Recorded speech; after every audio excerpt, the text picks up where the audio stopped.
Jonathan Collegio is a former press secretary for the National Republican Congressional Committee. He's also the communications director at American Crossroads, and he joins me now.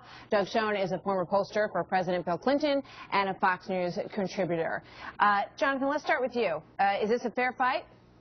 Well, I think it's puzzling because what's happening here is this is a center-left kind of argument coming from the liberal left ideology, but the messengers are candidates that are to the right of Mitt Romney, and the audience of these attacks are Republican primary voters in South Carolina and Florida who, by and large, have already bought into free markets, capitalism, and the idea that free markets lift all boats. So it's a puzzling attack coming.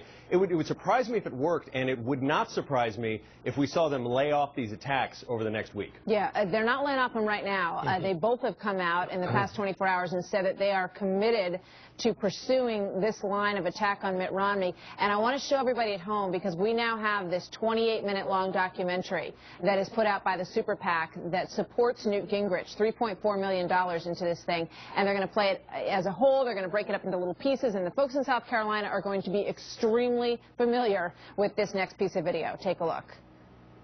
The company was Bain Capital. Its CEO and president, a privileged son of a wealthy businessman and politician, Mitt Romney.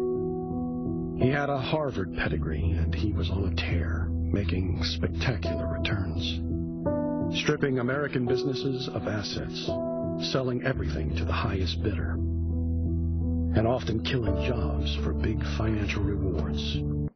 Boy, Doug, it makes it feel awfully sinister to be the child of wealthy, successful family and Harvard, for starters. Pretty evil stuff, huh? Well, as a Harvard graduate myself, I'll say that. Yeah, well, you're evil too, Doug. Well, so I don't think so. But here's the crux of the issue, Martha. If you leverage up a company by taking out loans, take the money out as dividends, and then fire staff and potentially, and in his case at least 4 times, send businesses into bankruptcy, that is not only a valid political issue, but in a state like South Carolina, where I think unemployment is 9.9%, twice what it was in Iowa and New Hampshire, I think it's a strong line of attack. And it's certainly something the Obama White House is planning actively as we speak to use in the fall. So this will be a road test to see if it works in a very conservative state, as Jonathan was suggesting. You know, it's the word that's out this morning, Jonathan, is that the Romney folks are about to come out with their own ads, and we're going to talk to one of those supporters in a little while from now. But basically, they say person for person. We can find you several people whose jobs were saved and whose companies were grown and prospered by Bain. For every one person who lost a job, there's a 50% failure rate. We looked it up this morning for all new businesses in this country. And it looks like Bain was coming in, by the Wall Street Journal's estimation, at about a 70% success rate.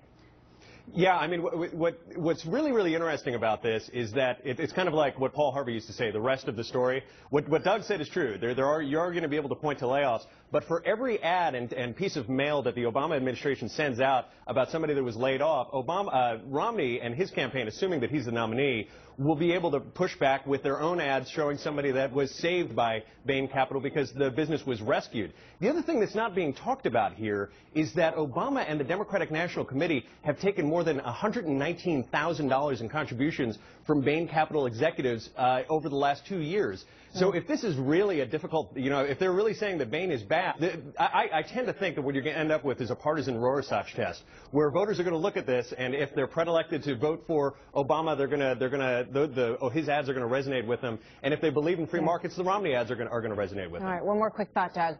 Yeah, if you go back to 1994, Mitt Romney was a couple of points ahead of Ted Kennedy, admittedly in Massachusetts, but Bain Capital ads were run by Ted Kennedy. Yeah. Ted Kennedy won a big victory. So, Jonathan, I think it can be a more trenchant and effective charge than perhaps you're suggesting today. Except we don't know if Romney pushed back on that, though. And the surprising thing is that it's Republicans who are doing it right now. Yeah. We're going to talk to one of them coming up. Doug Schoen, thank you very much. Jonathan Collegio, great to have you with us this morning as well. Thanks, gentlemen.